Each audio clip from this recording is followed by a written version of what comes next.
जय हिंद फ्रेंड्स। जैसा कि मैंने बीपीएससी के पोस्ट को सीरीज स्टार्ट किया था, उसी घड़ी में मैंने आपसे बता ही दिया था कि आपके जो है जितने भी जीएस के पोर्शन हैं, जितने भी पीवाईक्यूज़ हैं, उनको भी मैं अवश्य कराऊंगा। उसी घड़ी में आज आपका छठा लेक्चर है।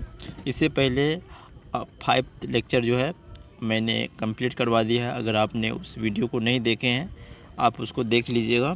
आज जो है आपका 17वीं बीपीएससी, आपसे मैं 5 दिन से लगातार बोल रहा हूँ कि 17वीं बीपीएससी और जो री एग्ज़ाम हुआ है, अभी फ़िलहाल वही करवा रहा हूँ। इसके बाद जो है जितने भी पूछा गया था, जब से स्टार्ट हुआ है तब से लेकर अब तक, मतलब जितने भी प्रीलिम्स में पेटी में क्वेश्चंस पूछे गए हैं, उसका एनालाइज़ करूँगा, है कि नहीं। तो आज जो है 70th और जो री एग्ज़ाम हुआ था उनका एनालाइज़ करूँगा।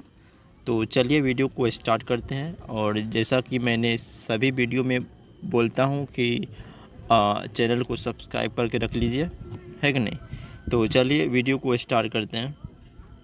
तो ये जो मिडिएवल इंडियन हिस्ट्री है, तो इसमें टॉपिक वाइज देखना है, क्वेश्चंस को देखना है और टॉपिक को देखना, और उसके साथ एक्सप्लेनेशन आप पीडीएफ से पढ़ लीजिएगा।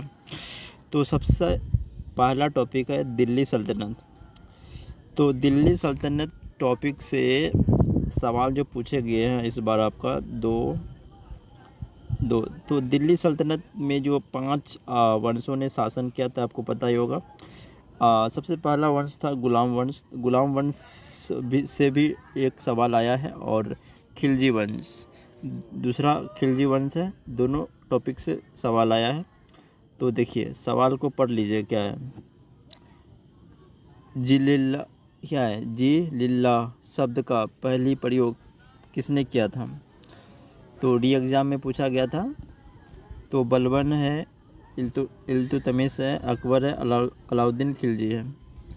तो भाई इसका आंसर हो जाएगा आपका बलबन साहब, जो ये वर्ड बोला था, जी लिल्ला। तो गुलाम वंश से एक सवाल आया था, और खिलजी वंश जो है उससे भी एक सवाल आया था कि मलिक काफूर को 1000 दिनारी के नाम से भी जाना जाता है। इसे किसने ख़रीदा था। तो भाई इसे किसने ख़रीदा था, अलाउद्दीन खिलजी। तो खिलजी वंश की स्थापना ही यही किया था। तो टॉपिक इसमें देखिए, दिल्ली सल्तनत में 2 सवाल पूछा गया था, और आगे देखते हैं कौन सा टॉपिक है। अब देखिए दिल्ली सल्तनत का जो प्रशासन था, प्रशासन से देखिए एक सवाल पूछा गया है। एक सवाल में क्या है, दिल्ली सल्तनत के दौरान मुकद्दम पद का इस्तेमाल किनके लिए किया जाता था। तो आप लोग देख लीजिए, अगर आप पढ़े हैं तो टेक आउट कर सकते हैं, है कि नहीं। तो प्रशासन से और दिल्ली सल्तनत, साहित्य जो लिटरेचर है, उनसे भी सवाल पूछा गया। चचनामा का फ़ारसी में अनुवाद किसके द्वारा किया गया था। तो कुछ राइटर्स हैं, उनका नाम देख लीजिएगा आप। दो एक और था, तारिक ए फिरोज शाही, किसके द्वारा लिखी गई थी। 2 साहित्य से लगातार 2 सवाल पूछा गया। तो यही लिए मैं आपको टॉपिक दिखाता हूँ, और जिससे आप जो है उस तरह से तैयारी करो, टॉपिक को ध्यान में रखते हुए, है कि नहीं। अगर आपने बुक नहीं लिए तो आप लोग बुक ले लीजिए, है कि नहीं। और भक्ति एवं सूफी आंदोलन से भी सवाल पूछा गया था।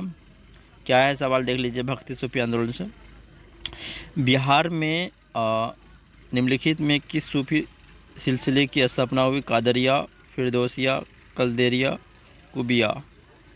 तो इसका फिरदौसिया ऑप्शन नंबर 20 सही हो जाएगा।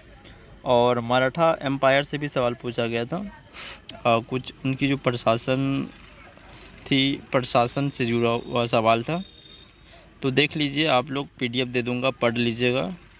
और उसका एक्सप्लेनेशन भी काफ़ी शानदार इस बुक में किया गया था। तो जो मध्यकालीन, इसमें मुग़ल जो है, मुग़ल वंश का एक भी सवाल नहीं है। और दिल्ली सल्तनत से सवाल पूछा गया, दिल्ली सल्तनत वंशों से, और साहित्य, प्रशासन, और जो भक्ति आंदोलन हुआ, सूफ़ी परंपराएं जो सिलसिले थे, उनसे सवाल आए। तो इस टॉपिक को आप लोग अपना नोट्स में, जहाँ पर भी आप नोट्स बनाते हो, उसमें लिख लीजिएगा, है कि नहीं। तो आज का वीडियो इतना ही। अगर वीडियो में कुछ आपको लगा कि ये नहीं बताया, तो आप लोग कमेंट बॉक्स में कमेंट कर दीजिए। आप लोग को जवाब अगले वीडियो में ज़रूर मिलेगा। तो आज ये ही है, और कल देखूँगा कि आप लोग के लिए